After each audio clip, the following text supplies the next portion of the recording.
दीर्घ 37 वर्ष चाकरी भितर मु कौन सेवा देइछि मोर छात्र छात्री माने अभिभावक माने शिक्षक बंधु माने एठी प्रकाश करिसंती।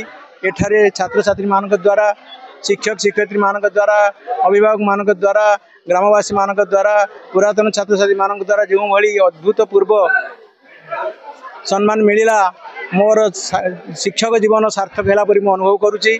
से मु विशेष भाव कहबी जमती पिला माने गोटे आमर गोटे चीन रे गोटे प्रवाद अच्छी चीन देश रे जदि गोटे गोटे माने वार्षिक आय करने भल चाहिए ताले गोटे माने कृषि उपरे गुरुत्व दिंतु।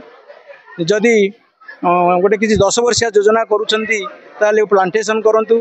आउ जदि भल मनीष होगापी चाहती भल देश भल जाति भल समाज गोटे सुशिक्षित देश गठन करने आवश्यक होची ताले पिला मानकु पाठ पढ़ातु। मुझे अवसर में मोर छात्र छात्री मानक मु कहली निष्ठापर भाव उद्यम कले किसी असंभव नुहे। निश्चिंत आहरी प्रगति मिल जीवन समस्त मंगल हेबो। समस्ते गोटे शिक्षक मान सम्मान बढ़ाइबा सहित जेस दाचीर सम्मान बढ़ाइबे। 1988 मसीह विद्यालय रे विज्ञान एवं गणित शिक्षक भाव में जोग देइथिबा अनाई चरण नायक आज तांकर सम्मानार्थे विदाय संवर्धना उत्सव अनुष्ठित होउछि।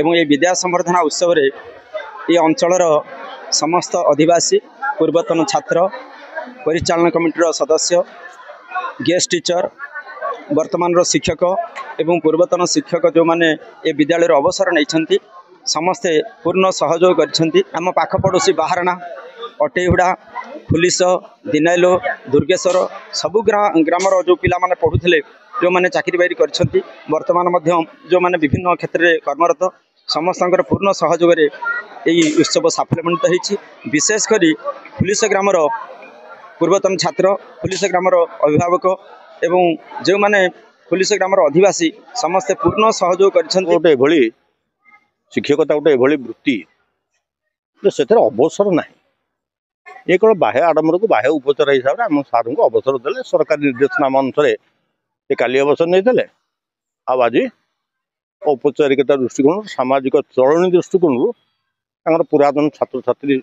माने अवसर देले। आमर गोटे टर्म अच्छी once a teacher ever a teacher. थरे जी शिक्षकता वृत्ति की आपणी निए से वृत्ति नुह से हूँ व्रत आपणी निए से शेष पर्यटन लाइफ लास्ट डे पर्यटन से शिक्षक हिसाब से पदवाच्य सोसाइटी रहे।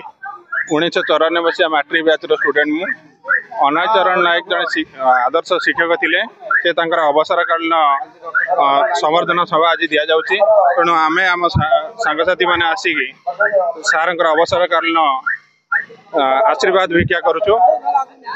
सार जड़े आदर्श शिक्षक थे से जड़े एकधार विज्ञान साहित्य सामाजिक एकधार अनेक सब्जेक्ट से पाठ पढ़ाई पारे से अवसरकालीन द्वारा ये अंचलर अपरिणीय क्षति घटव।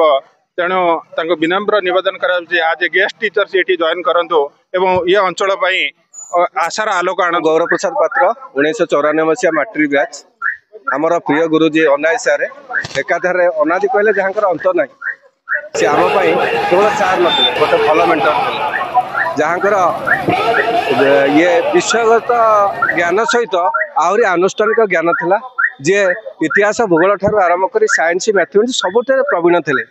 जो आज आम स्कूल अतीत वर्तमान आ भविष्य निश्चिंत भाव में उज्ज्वलित रही।